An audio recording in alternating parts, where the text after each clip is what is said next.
반갑습니다, 여러분. 오늘은 지난 6월 16일 일본은행이 내린 결정이 지금 이 시간에도 조용히 글로벌 금융시장 곳곳에 파장을 보내고 있다는 이야기를 해보려 합니다. 폭탄이 터지지 않았다고 해서 폭탄이 없어진 것은 아닙니다.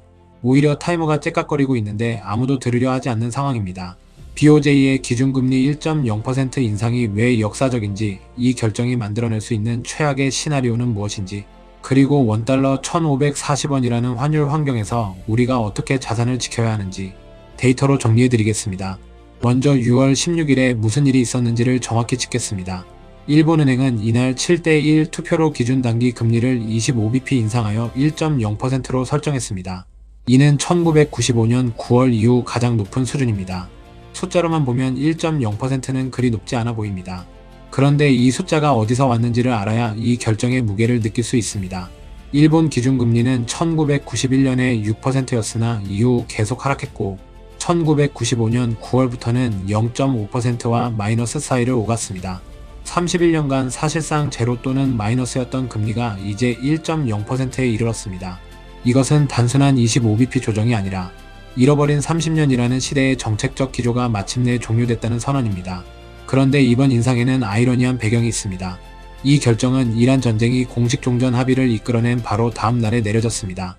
전쟁이 끝나면 에너지 가격이 안정되고 인플레이션 압력이 줄어들 것이라는 기대가 있었는데 일본은행은 오히려 그 직전에 31년 만에 최고 금리를 단행했습니다.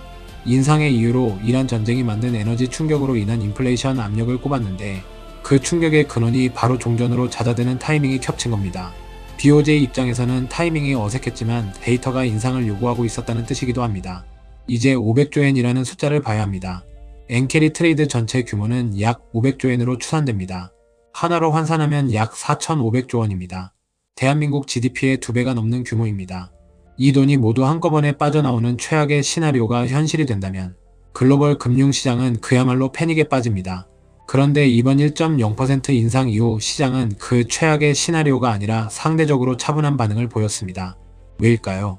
엔캐리 트레이드의 메커니즘을 먼저 이해해야 합니다. 엔캐리 트레이드는 일본의 낮은 금리로 자금을 빌린 뒤 미국처럼 금리가 높은 나라의 투자에 차익을 얻는 전략입니다. 일본과 다른 국가 간 금리 차이가 클수록 높은 수익을 기대할 수 있지만 금리 격차가 줄어들거나 엔화 가치 상승으로 환차손이 발생하면 큰 손실로 이어집니다. 지금 미국 기준금리는 3.5에서 3.75%이고 일본은 1.0%입니다. 금리차가 여전히 약 3%포인트입니다. 이것이 즉각적인 청산이 없었던 이유입니다. 여전히 엔화를 빌려 미국 자산에 투자하면 3%의 이자 마진을 챙길 수 있기 때문입니다. 한국은행 추정에 따르면 엔캐리 트레이드 자금 규모는 500조엔 이상이지만 이 중 금리 인상으로 청산 가능성이 높은 자금은 32.7조엔 정도로 추정됩니다. 전체의 6.5% 수준입니다. 그 나머지 93.5%는 아직 버티고 있다는 뜻입니다. 그렇다면 언제 이 버티던 물량이 한꺼번에 쏟아질 수 있을까요? 이것이 오늘 영상에서 가장 중요한 질문입니다. 충격이 발생할 수 있는 주요 경로가 두 가지 있습니다. 첫째는 달러엔 환율이 160엔에 근접하는 시나리오입니다. 지금 달러엔은 145에서 150엔 수준에서 움직이고 있습니다. 과거 150엔을 넘어서면 일본 당국의 환율 개입 가능성이 커졌고 이 개입이 엔화를 급격히 강세로 돌리면서 캐리 포지션을 강제 청산시키는 메커니즘이 작동했습니다. 지금처럼 금리가 1.0%까지 올라온 상황에서 엔화가 약세를 보이며 160엔에 근접한다면 캐리 트레이더들은 두 가지 부담을 동시에 받습니다. 이자 마진이 줄어드는 데다 환차손 위험까지 커지는 것입니다. 그 임계점에서 청산이 일어나면 엔화가 급격히 강세로 전환되고 강해진 엔화가 다시 더 많은 청산을 유발하는 악순환이 시작됩니다. 둘째는 미국 장기금리가 갑자기 빠르게 하락하는 경우입니다. 미국 30년물 금리가 5%를 돌파하면서 미일 금리차는 충분히 크게 유지되고 있습니다. 그런데 만약 미국 경기가 예상보다 빠르게 냉각되거나 연준이 급격한 금리 인하를 단행한다면 미일 금리차가 급격히 좁혀집니다. 그 순간 캐리 트레이드의 수익성이 사라지고 청산이 가속됩니다. 작년 8월이 그 교과서 같은 사례였습니다. 엔화가 급격히 강세로 전환하자 엔캐리 트레이드 포지션을 가진 투자자들은 손실을 줄이기 위해 미국 증시에서 달러 자산을 매도하고 엔화 수요를 늘렸습니다. 엔캐리 트레이드 청산 우려가 정점을 보인 시기까지 S&P 500과 일본 니케이 225는 각각 마이너스 6.1%와 마이너스 19.5% 하락했고 코스피도 같은 기간 마이너스 11.9% 하락했습니다. VIX 지수는 30선을 상회하며 2020년 팬데믹 이후 최고치를 기록했습니다. 이것이 단 한 번의 엔캐리 청산 우려가 만들어낸 충격입니다. 아직 93.5%가 남아있다는 사실을 기억하면서 이 숫자를 봐야 합니다. 이제 한국 원화 이야기로 넘어가겠습니다. 지금 원달러 환율은 1,540원대를 오가고 있습니다. 2009년 이후 가장 높은 수준입니다. 외국인 투자자는 5월 7일부터 6월까지 유가증권 시장에서 약 118조 원의 주식을 순매도했습니다. 연간 기준으로 역대 최대 규모입니다. 이 엄청난 매도가 원화 약세의 직접적인 원인입니다. 한 가지 역설적인 가능성이 있습니다. 일본 금리 인상이 엔화를 강하게 만들면 그동안 엔화 약세와 동조해서 움직이던 원화도 함께 강세로 전환될 수 있습니다. 김재승 연구원은 BOJ의 기준금리 인상은 엔화 약세 진정에 따른 원화, 환율 안정화에 기여할 전망이라고 분석했습니다. 그러나 이것이 곧 원화 강세의 시작이라는 낙관으로 이어지기는 어렵습니다. 외국인 이탈의 근본 원인인 이란 전쟁 이후 에너지 가격 상승, 미국 금리 인상 우려, 그리고 삼성전자와 SK하이닉스라는 두 종목에 쏠린 한국 증시의 구조적 취약성이 해소되지 않는 한 원화 약세 압력은 간헐적으로 다시 불거질 수 있습니다. 전문가들은 원달러 환율이 하반기까지 1450에서 1510원 범위에서 등락할 것이라는 전망을 내놓고 있습니다. 1540원에서 내려와도 1450원이라는 높은 수준이 기준점이 된다는 뜻입니다. 그렇다면 원달러 1540원 시대가 장기화되는 환경에서 우리는 어떻게 자산을 지켜야 할까요? 첫째이자 가장 직접적인 대응은 달러 자산 편입입니다. 원화 자산에 100% 집중된 포트폴리오는 환율이 1540원에서 유지되거나 더 올라가는 시나리오에서 실질 구매력이 꾸준히 깎입니다. 미국 단기채 ETF, 달러 예금, 달러 MMF를 통해 전체 자산의 20에서 30%를 달러 표시, 자산으로 전환하는 것이 지금 환경에서 가장 기본적인 방어 수단입니다.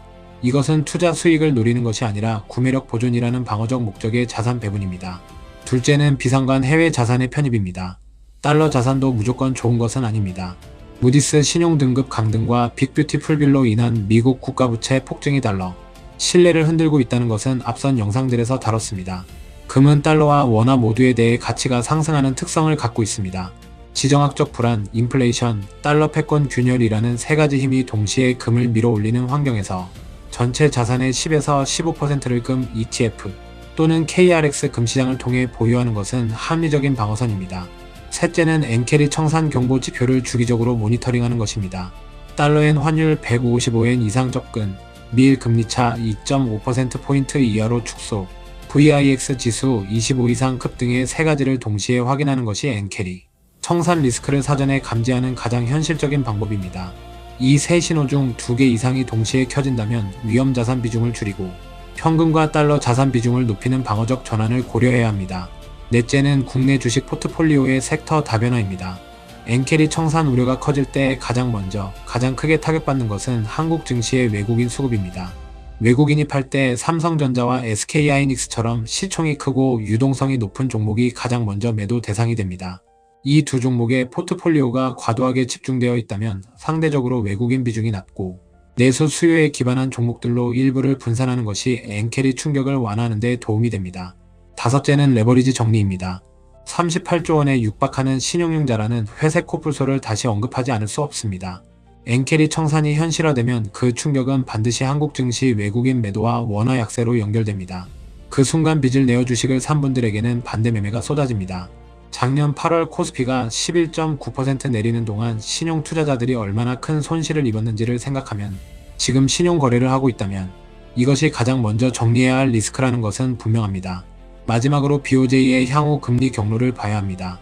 신한투자증권은 BOJ가 3분기 동안 금리를 동결하며 정책 효과와 경기 회복 경로를 면밀히 점검한 후 4분기경에 추가로 25bp를 인상할 것으로 예상했습니다. 이 경로대로라면 올해 말 일본 기준금리는 1.25%가 됩니다. 미국이 동결이나 인상 기조를 유지하는 상황에서 일본이 추가 인상에 나서면 미일 금리차는 3%포인트에서 2.5%포인트 아래로 좁혀지기 시작합니다. 그 축소가 시장이 감지하는 임계점을 넘어서는 순간 조용히 타이머가 돌고 있던 엔캐리 폭탄이 비로소 소리를 낼 수 있습니다. 마무리하겠습니다. BOJ의 1.0% 시대의 진입은 31년 초저금리 시대의 공식적인 종막입니다. 지금 당장 500조엔이 한꺼번에 쏟아지는 최악의 시나리오는 발생하지 않았지만 미일 금리차 축소, 달러엔 160엔 근접, VIX 급등이라는 3개의 경보, 지표가 동시에 켜지는 날이 언제 올지는 아무도 정확히 알 수 없습니다. 원달러 1,540원이라는 환율 환경은 우리에게 하나의 명확한 교훈을 줍니다. 원화에만 집중된 포트폴리오는 지금 이 시대의 가장 취약한 자산 구성이라는 것입니다. 달러, 금, 비상관 해외 자산으로의 분산이 선택이 아닌 필수인 이유가 바로 여기에 있습니다. 함께 해주셔서 감사하고 좋아요와 구독은 저에게 힘이 됩니다.